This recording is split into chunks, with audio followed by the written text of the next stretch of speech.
Today's protest started early this morning. We showed you this one live on WPXI's streaming apps and your YouTube page. Or our YouTube page. It was the most contentious of the day, and 14 people ended up being arrested. Channel 11's Mike Holden captured every moment for us. He reports on their message for the president as we close in on 1 year since the Tree of Life shooting. These demonstrators made it abundantly clear. They said they will not stand for what they are referring to as President Donald Trump's hate. They said there's no room for it right here in the Steel City. They said the arrests were well worth it, and they would do it again. This is how we defeat white supremacy. This is how we defeat hate. What started as a peaceful protest in downtown Pittsburgh turned to this. 14 people were arrested late this morning.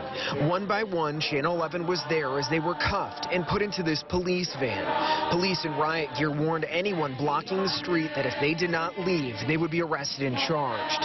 Unbothered, they sat in place, emotionally singing at the corner of Liberty and Commonwealth, blocking the Fort Pitt Bridge exit ramp.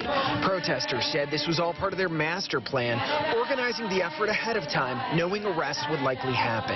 We're willing to put our bodies on the line.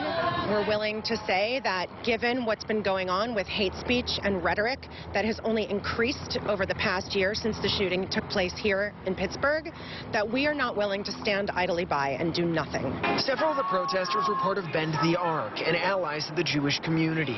They claim President Trump's administration is pitting communities against one another. They argued the timing of his visit is incredibly inappropriate considering the Tree of Life mass shooting happened just 1 year ago Sunday. This is unethical. This is not something that my moral values will allow me to stand by and let happen. Not on my watch.